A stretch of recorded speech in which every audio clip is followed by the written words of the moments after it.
Oke, selamat pagi. Assalamualaikum warahmatullahi wabarakatuh. Rekan-rekan sekalian, mahasiswa IPB, selamat datang di mata kuliah Computational Thinking atau berpikir komputasional. Ini adalah pertemuan satu, dan untuk pertemuan satu kali ini kita akan melihat tentang apa itu sebenarnya Computational Thinking dan apa hubungannya dengan keadaan dunia pada saat ini dan ketika Anda lulus nanti, yang biasa kita sebut sebagai dunia yang penuh ketidakpastian atau VUCA. Perkenalkan, nama saya Uzias Varian, saya adalah dosen di Departemen Ilmu Komputer, Institut Pertanian Bogor. Anda dapat menghubungi nomor saya yang ada di depan atau melihat profil di website saya. Namun jika ada pertanyaan, saya sangat sarankan Anda menggunakan fasilitas Microsoft Teams yang telah disiapkan untuk perkuliahan di semester ini. Mohon jangan segan untuk bertanya apabila ada yang menurut Anda bingung, ada hal yang perlu penjelasan lebih, atau sekedar ada hal yang ingin Anda bagi kepada rekan-rekan kalian yang ada di grup tersebut. Salam kenal, dan kita akan bertemu sekitar 7 atau sampai 14 pertemuan yang akan datang. Seperti yang kita ketahui, IPB mempersiapkan kalian untuk bisa menciptakan suatu future practice dengan menggunakan teknologi. Jadi seperti yang kalian lihat sekarang, ada banyak inovasi yang lahir, dan kami berharap kami dapat menyiapkan kalian sehingga nanti setelah mengikuti mata kuliah ini, Anda dapat mulai berpikir bagaimana kita bisa membuat keadaan di sekitar kita menjadi lebih baik, lebih efisien, lebih membuat manusia naik harkat martabatnya dengan menggunakan teknologi. Disinilah Anda membutuhkan suatu kerangka berpikir yang kita sebut sebagai computational thinking. Mengapa? Karena semua inovasi yang kalian lihat yang menggunakan informatika, yang berupa aplikasi, atau Anda pernah lihat produk kecerdasan buatan dan seterusnya, itu lahir dari sebuah proses berpikir komputasional. Jadi, jika Anda ingin menghasilkan karya atau inovasi dengan menggunakan teknologi tadi, kemampuan berpikir secara komputasional adalah kemampuan yang perlu untuk Anda kuasai. Dan tentunya sebagai mahasiswa di Institut Pertanian Bogor, peringkat 1 di Indonesia, maka kami sangat berharap Anda dapat menghasilkan future practice di bidang pertanian untuk memajukan Indonesia. Oleh karena itu, mata kuliah ini diberikan pada kalian dan juga seluruh mahasiswa IPB sejak tahun 2020 yang lalu. Pada prinsipnya, yang dilakukan di mata kuliah ini adalah memberikan Anda kerangka berpikir untuk melakukan formulasi permasalahan secara terstruktur. Setelah Anda menemukan formulasi permasalahan tadi, maka Anda dapat menyusun sebuah solusi yang terstruktur yang kita sebut sebagai algoritma. Algoritma ini nantinya akan dapat dengan mudah dikonversi menjadi program atau Anda buat sebagai aplikasi yang menggunakan teknologi-teknologi terkini. Inilah yang akan kita latih selama 14 pertemuan di mata kuliah ini. Namun, setelah lulus dari mata kuliah ini pun, kami sangat berharap mindset yang Anda dapatkan dari mata kuliah ini akan Anda terapkan sepanjang waktu hingga kalian nanti lulus, bahkan nanti setelah bekerja. Dari satu semester kemarin ada beberapa hal yang bisa saya sampaikan supaya Anda dapat mengikuti mata kuliah ini dengan baik. Ada beberapa mindset yang perlu Anda pahami sebelum mengambil mata kuliah ini. Yang pertama adalah berpikir komputasional atau kita sebut sebagai computational thinking atau CT, itu adalah mindset. Jadi bukan hafalan. Jadi jangan pernah Anda menganggap mata kuliah ini adalah sebuah mata kuliah yang dapat Anda kerjakan dengan baik dengan cara menghafal. Tidak. Anda harus berlatih untuk berpikir. Anda harus berusaha untuk mengubah cara pandang dan kerangka berpikir Anda saat menghadapi suatu permasalahan yang diberikan di mata kuliah ini. Karena perubahan mindset tadi itu mungkin akan sulit, maka kebingungan adalah bagian dari pencapaian keahlian Anda ini. Sehingga sangat wajar kalau kalian di pertemuan awal, pertemuan 1, pertemuan 2, pertemuan 3, ketika Anda mendapatkan permasalahan yang diberikan di kuliah, Anda mungkin akan bingung. Dan itu wajar, karena Anda bertemu dengan tipe permasalahan yang mungkin baru pertama kali Anda temui. Padahal sebenarnya permasalahan yang kami berikan di kuliah, itu diadopsi dari permasalahan yang ada di sekitar kehidupan kalian. Seiring dengan kalian berjalan di mata kuliah ini, kalian akan menyadari bahwa permasalahan yang ada di sekitar kalian itu dapat diselesaikan dengan menggunakan berpikir komputasional. Atau bahkan selama ini kalian sebenarnya sudah menerapkan berpikir komputasional. Kemudian chatnya harus dilatih, dan kita memberikan sebuah sarana latihan yang disebut sebagai rubrik asah otak. Dan Anda harus kerjakan ini hingga otak kalian terasa. Jadi soal ini yang diberikan, itu bukan berarti kami memberikan soal ini bagi Anda hanya untuk Anda jawab, Anda dapat nilai. Tidak. Nilai itu hanyalah salah satu indikator dari kemampuan berpikir. Sedangkan yang mau dilatih pada mata kuliah ini adalah bagaimana Anda bisa berlatih dan menerapkan kemampuan Anda dalam berpikir komputasional. Sehingga jawaban itu bukanlah hal yang kita cari sebenarnya, tapi bagaimana Anda mendapatkan proses untuk menemukan jawaban tersebut. Jadi, jika Anda kesulitan mengerjakan soal tersebut, kemudian Anda meminta jawaban dari teman Anda, maka Anda kehilangan salah satu proses inti yang telah kami siapkan untuk Anda sebenarnya, untuk bisa menguasai kompetensi yang ditargetkan pada mata kuliah ini. Oleh karena itu, walaupun nanti mungkin ada batas waktu dalam pengerjaan kuis ataupun ujian, kami tetap sarankan Anda untuk tetap mencoba menyelesaikan soal yang diberikan sampai Anda berhasil menemukan algoritma atau strategi untuk menyelesaikan masalah tersebut. Kesulitan yang banyak dialami dari mata kuliah ini adalah ketika ada soal yang tidak dikerjakan sampai tuntas. Sedangkan pada pertemuan yang berikutnya, ada soal lain yang dibangun dengan mengasumsikan Anda telah mempelajari permasalahan yang sebelumnya telah diberikan. Oleh karena itu, jika Anda menemukan masalah, selesaikan sampai berhasil. Dan itu akan membuat soal-soal yang diberikan akan terasa menjadi lebih mudah. Terakhir, kami berharap Anda juga mulai belajar menerapkan kemampuan ini di kehidupan sehari-hari, karena contoh problem yang diberikan sebenarnya adalah problem yang ada di dunia sehari-hari di sekitar Anda. Anda tidak harus mulai sejak lulus kuliah, Anda bahkan bisa mulai dari saat ini setelah Anda mendengarkan video ini. Semoga sukses dalam mengikuti mata kuliah ini. Oke, kita ketahui bahwa dunia pada saat ini berkembang dengan sangat cepat, ada banyak faktor yang membuat perkembangan ini, selain dari semakin kompleksnya permasalahan, laju perkembangan teknologi dan perubahan isu-isu sosial juga semakin tinggi, sehingga kita sangat sulit memperoleh prediksi tentang apa yang akan terjadi di masa depan.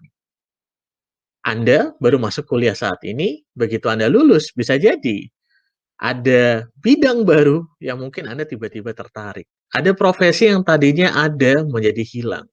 Atau ada profesi yang tadinya tidak ada sama sekali menjadi ada. Semuanya berubah dengan cepat, sehingga kemampuan Anda untuk bisa beradaptasi itu pun juga dituntut. Dan salah satunya adalah kemampuan berpikir komputasional yang akan Anda perlukan untuk bisa mengamati fenomena yang terjadi di sekitar Anda.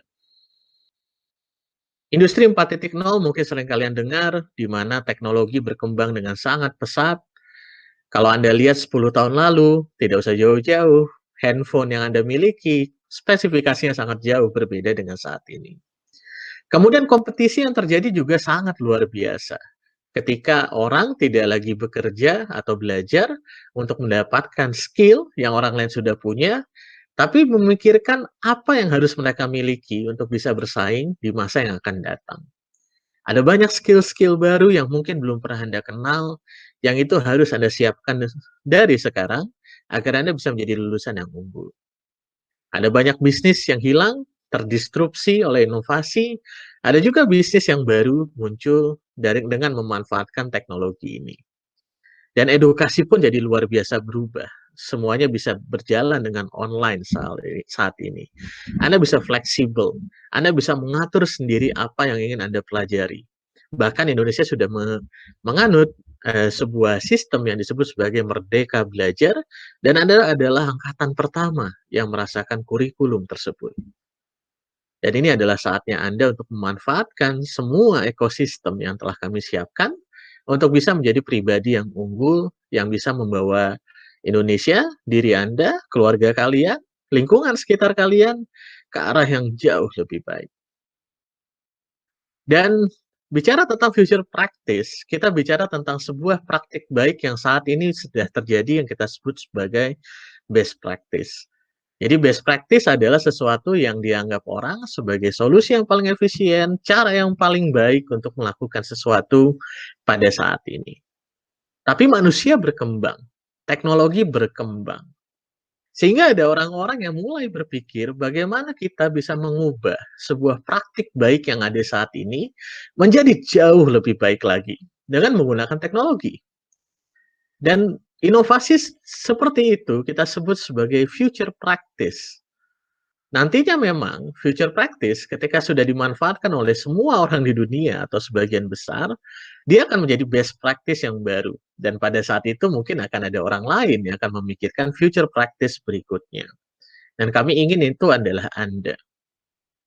Anda nggak usah jauh-jauh, hidup Anda sudah berubah dengan future practice yang Anda tidak sadari sebenarnya.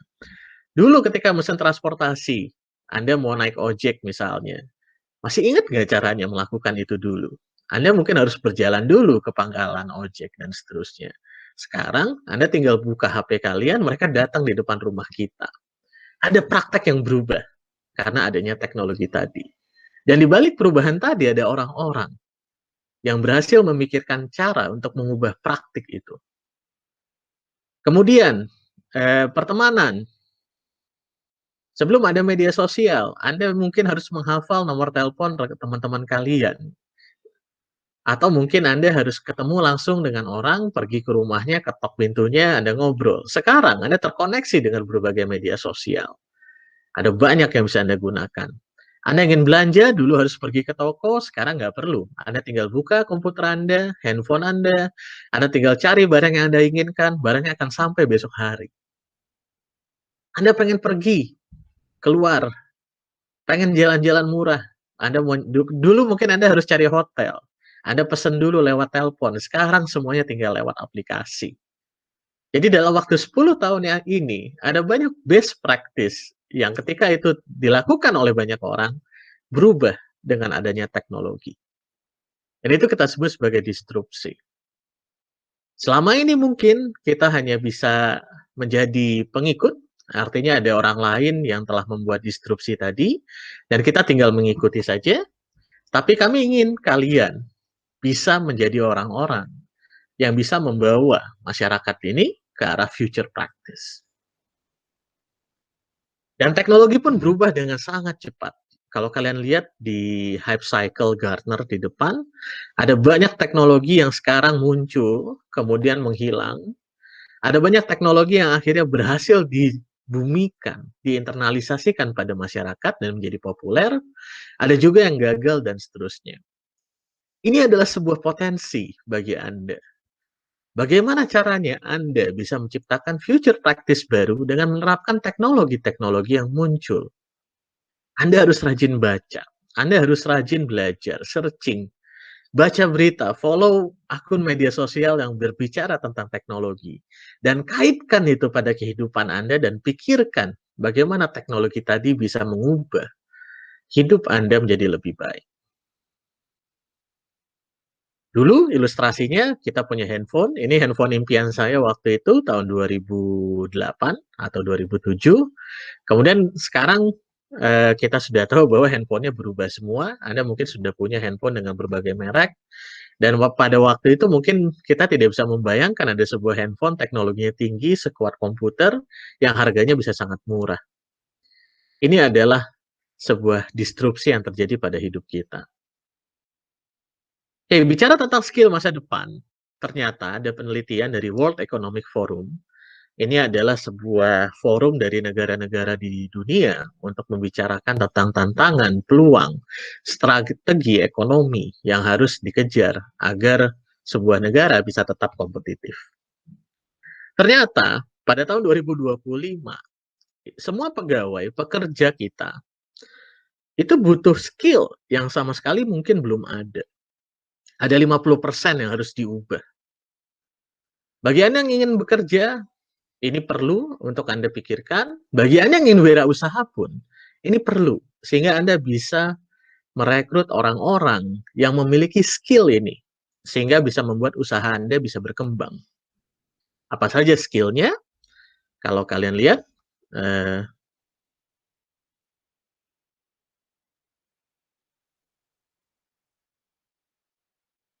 skill-nya adalah yang pertama, yang paling dicari adalah analytical thinking dan innovation.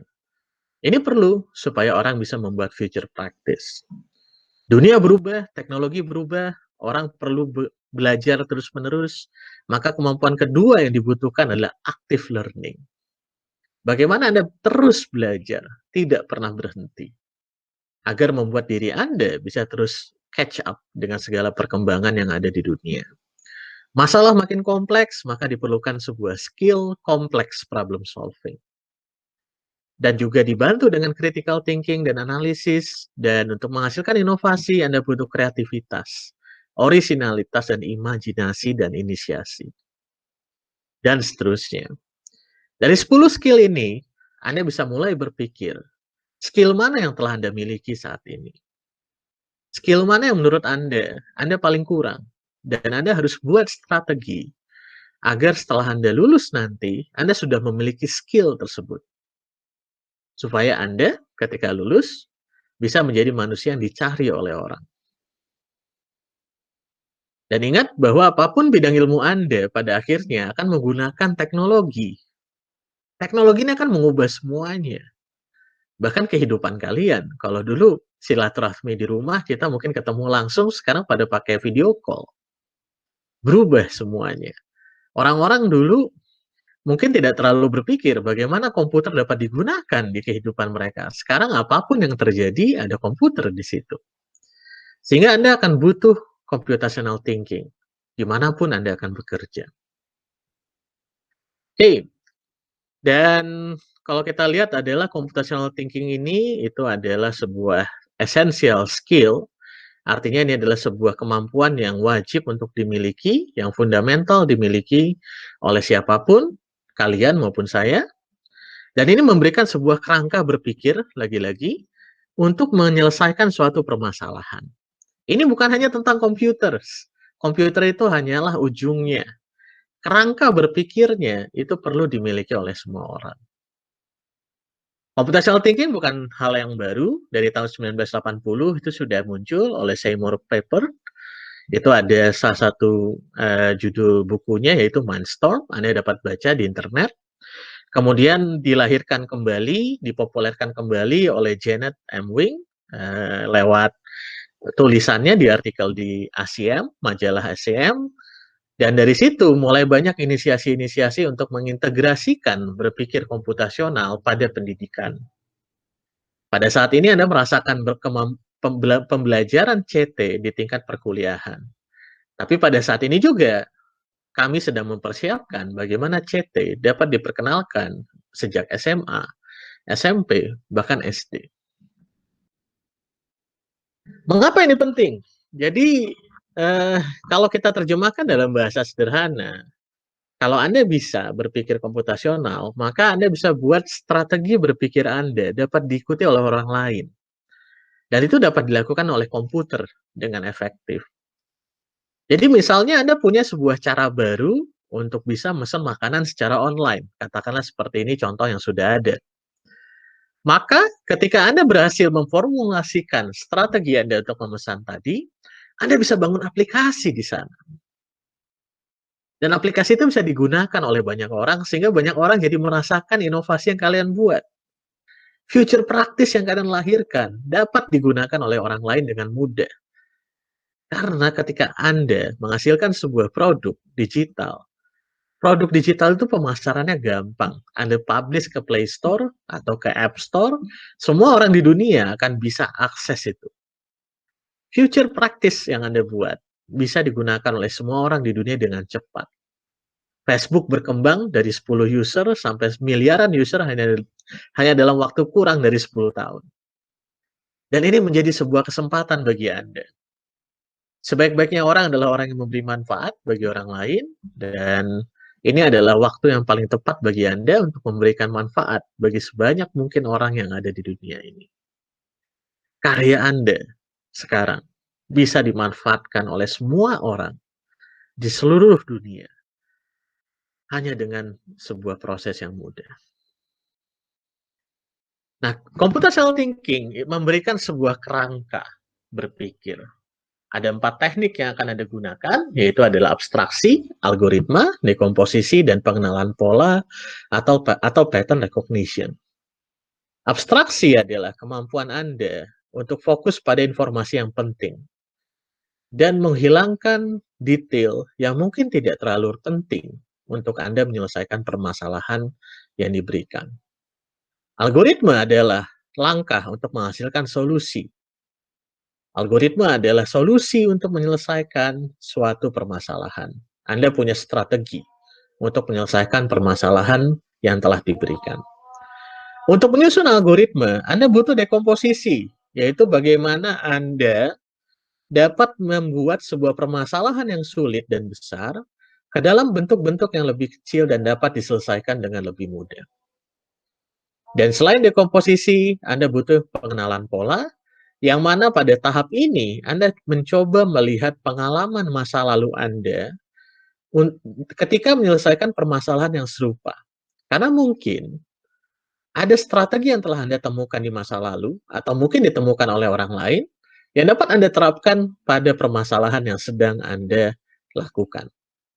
Keempat teknik ini kita akan berikan melalui bentuk soal asa otak yang tadi telah dibahas, dan semakin banyak Anda menyelesaikan soal-soal yang diberikan, maka kemampuan Anda untuk menggunakan 4 teknik ini akan semakin bertambah.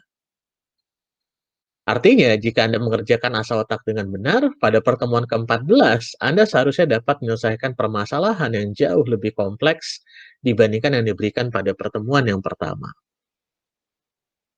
Sekarang kita akan coba lihat salah satu contoh soal berikut. Jadi pada kasus ini diberikan sebuah cerita yang mungkin diadopsi dari dunia nyata, tapi kita ubah dalam bentuk yang lebih sederhana. Pada soal ini, berang-berang ada 2 lift, masing-masing memiliki kapasitas maksimal 30 kg. Kemudian ada sekumpulan berang-berang, ada 9 berang-berang yang ingin menaiki lift tersebut. Bagaimana cara Anda untuk mengatur komposisi berang-berang tersebut sehingga sebanyak mungkin dari mereka naik pada waktu yang bersamaan? Anda mendapatkan informasi berat dari masing-masing berang-berang, dan Anda harus menjawab berang-berang yang mana yang harus naik ke lift 1, dan berang-berang yang mana yang harus naik ke lift 2. Yang menarik dari permasalahan ini adalah, permasalahan ini sedikit berbeda dengan permasalahan yang mungkin sering Anda temukan. Ada banyak permasalahan yang mungkin begitu Anda ketemu, Anda harus memikirkan rumus atau formula matematika.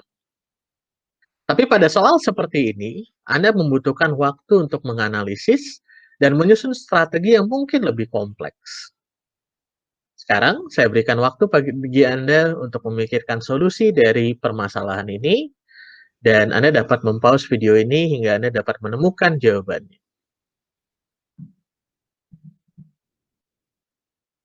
Oke, sebelum masuk ke jawaban, kita akan melihat apa sebenarnya yang ditargetkan dari memberikan soal ini kepada kalian. Jadi tadi berpikir komputasional adalah mindset. Ini harus dilatih. Bagaimana melatihnya? Kami buatkan latihan melalui soal yang tadi telah Anda kerjakan. Dan soal ini harus diselesaikan dengan mengedepankan cara berpikir. Lebih spesifiknya adalah cara berpikir komputasional. Soal ini disusun sebagai representasi dari sebuah permasalahan sehari-hari Dan ini dikaitkan dengan topik atau teori tertentu yang seiring dengan pertemuan kita akan berikan kepada kalian. Dan tugas Anda adalah menyusun strategi untuk menyelesaikan problem tersebut. Sehingga berbeda dengan masalah yang lain, jawaban itu bukanlah sebuah hal yang kita inginkan saja gitu. Artinya jawaban hanya salah satu produk dari Anda menyelesaikan soal ini. Tapi Anda juga harus memikirkan bagaimana proses Anda dapat menemukan jawaban tersebut. Bagaimana strategi Anda untuk mendapatkan jawaban tersebut.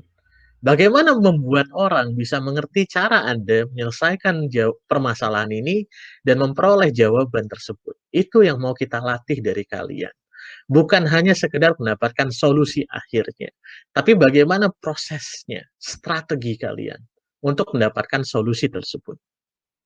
Dan gunakan mindset ini nanti setelah latihan ke masalah yang ada di sekitar kalian. Lagi-lagi, jangan-jangan selama ini kalian sudah menggunakan teknik ini, tapi kalian belum tahu, belum menyadari. Dan kalau Anda sudah menggunakan teknik ini, Anda bertemu soal seperti ini, Anda akan merasa bahwa, oh soal ini kok gampang ya. Dan mungkin ada teman Anda atau Anda sendiri yang merasa, kok ini susah banget soalnya ya, karena Anda belum berpengalaman mengerjakan soal seperti ini, dan itu wajar. Yang penting adalah Anda membangun fondasi berpikir mulai dari sekarang. Dan pada akhirnya adalah kami ingin kalian menjadi be a problem solver atau kita singkat sebagai beaver atau ya bahasa Indonesia adalah berang-berang. Itu kenapa di contoh soal nanti akan ada banyak ilustrasi soal yang menggunakan berang-berang. Oke, sekarang bagaimana dengan cara berpikirnya? Nah, kita lihat bagaimana abstraksi dapat digunakan. Pada tahap abstraksi, detail berang-berang dan lift sebenarnya tidak terlalu penting. Kita hanya perlu tahu bahwa berang-berang adalah objek dan lift adalah pengelompokan objek tersebut. Kemudian Anda diberikan sebuah permasalahan untuk mengelompokkan sejumlah objek tadi dengan bobot yang berbeda ke dalam dua grup. Dan Anda punya tujuan, yaitu sebanyak mungkin objek dikelompokkan. Ya, tapi pada saat melakukan pengelompokan, Anda punya kendala, yaitu dalam hal ini adalah ukuran dari setiap kelompok adalah 30 gram per kelompok. Artinya Anda memiliki kendala di sana. Ini adalah proses abstraksi.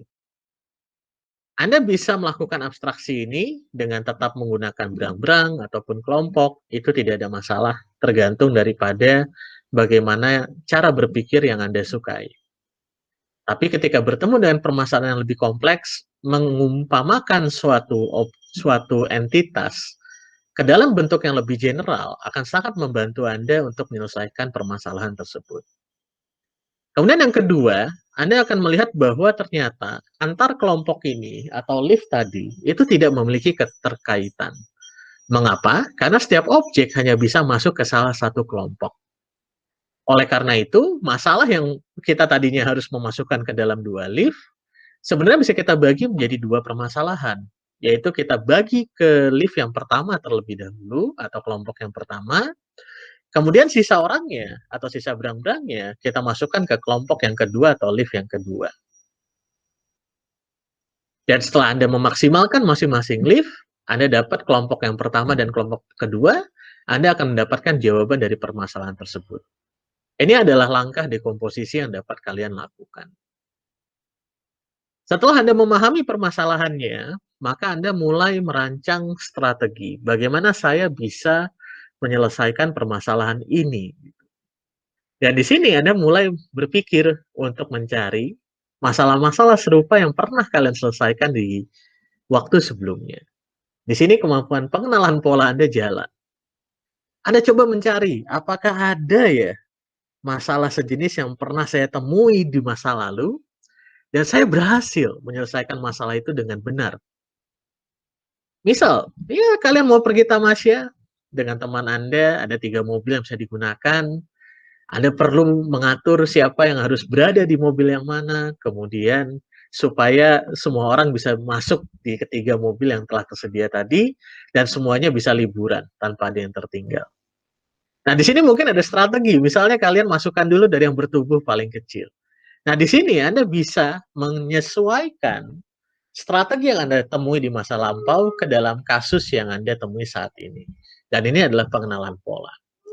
Dan dari situ Anda mulai menyusun langkah-langkah terstruktur Anda untuk menyelesaikan soal ini. Dalam hal ini Anda membuat sebuah algoritma. Misalnya, pertama, Anda urutkan berang-berang berdasarkan bobotnya dari yang paling ringan, kemudian berang-berang yang paling ringan naik terlebih dahulu ke dalam lift, dan seterusnya. Maka Anda akan dapatkan solusi seperti yang ada di bawah, maka lift 1 akan dinaiki oleh berang-berang dengan bobot 2, 3, 5, dan seterusnya dengan total 27 kg, lift 2 dengan total 21 kg. Tentunya solusi ini harus Anda evaluasi lagi. Artinya kalau kalian ternyata mengecek dan Anda menemukan solusi ini belum optimal, berarti algoritma yang telah kalian buat itu masih memerlukan penyesuaian. Dan dalam hal ini, cara berpikir dengan mengurutkan berdasarkan bobot, itu belum tentu menghasilkan solusi yang optimal. Dan kalau mungkin Anda sudah dapatkan bahwa dari 9 berang-berang tadi, solusi yang paling optimal adalah menaikkan 8 berang-berang ke dalam lift. Silahkan share solusi Anda ke MS Team dan Anda dapat ceritakan bagaimana cara Anda menemukan solusi 8 berang-berang tadi.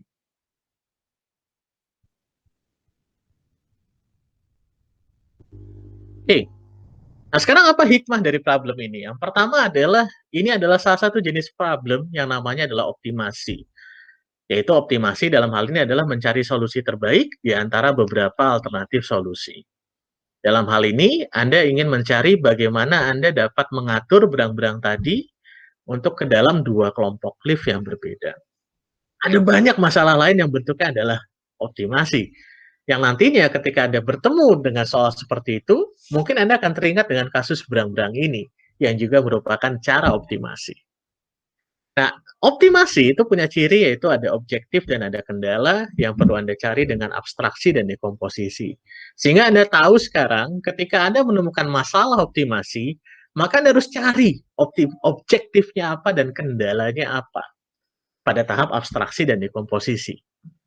Kemudian, untuk menyelesaikan, ada strategi yang bisa Anda adopsi. Jadi pada hal ini tadi, ilustrasi sebelumnya, kita coba urutkan berang-berang dari yang paling ringan untuk naik lift terlebih dahulu. Nah, ini ada istilahnya. Jadi pendekatan ini namanya greedy, tapi greedy itu apa nanti kita akan pelajari pada kasus-kasus berikutnya. Kemudian Anda perlu evaluasi, jadi bukan berarti jawaban Anda begitu dapat itu langsung jawaban yang benar, tidak. Anda harus mencoba mengevaluasi apakah solusi yang Anda dapatkan adalah solusi yang paling optimal. Nah, di sini ini menjadi feedback atau umpan balik bagi Anda untuk bisa menyusun strategi yang lebih baik. Dan terakhir, ini setelah Anda menyelesaikan soal ini dengan benar, maka soal ini akan menjadi bagian dari pengetahuan Anda di dalam otak kalian. Ingat bahwa ada banyak jenis problem lain dan strategi berpikir lain yang akan diperkenalkan pada Anda lewat soal asa otak. Dan semakin banyak jenis problem yang Anda berhasil kerjakan, semakin banyak strategi yang Anda temukan, maka Anda akan semakin unggul untuk menyelesaikan permasalahan yang kami berikan kepada Anda. Mengapa?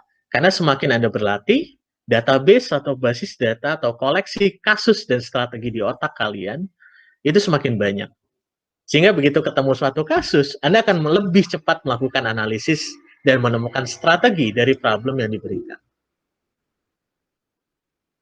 Oke, tentunya problem yang diberikan ada banyak. Untuk contoh sehari-hari, misalnya ketika kalian memesan makanan, Anda ingin maksimumkan harga saya ingin pesan banyak tapi pengen promonya maksimal, itu pun juga adalah masalah optimasi yang selama ini kalian lakukan.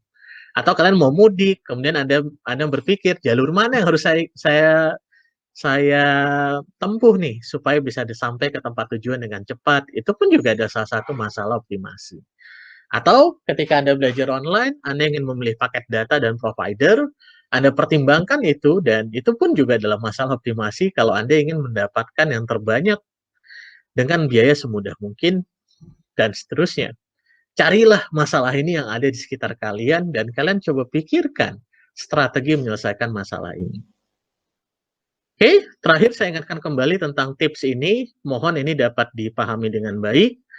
Terus kerjakan latihan sambil Anda coba berpikir tentang bagaimana Anda cara berpikir. Dan dari situ Anda akan bisa mendapatkan yang kita sebut sebagai mastery atau keahlian. Kemampuan berpikir komputasional tidak bisa dihafal, tapi harus dilatih. Oke, jika ada pertanyaan, silahkan ditanyakan di grup MS Team. Materi dan aktivitas akan diupload di course.ipb.ac.id dan akan ada beberapa sesi obrolan yang dapat kalian ikuti di MS Team perkuliahan kalian pada channel Ngobrol Setelah Kuliah. Mohon berpartisipasi dan berikan respon pada rekan-rekan kalian, juga manfaatkan semua channel yang telah kami buat untuk memaksimalkan proses belajar Anda. Sekian, terima kasih. Semoga ini menjadi pertemuan pertama yang bisa menyemangati kalian dan Anda dapat menjadi seseorang yang bisa menghasilkan future practice di kehidupan kalian. Terima kasih. Assalamualaikum warahmatullahi wabarakatuh.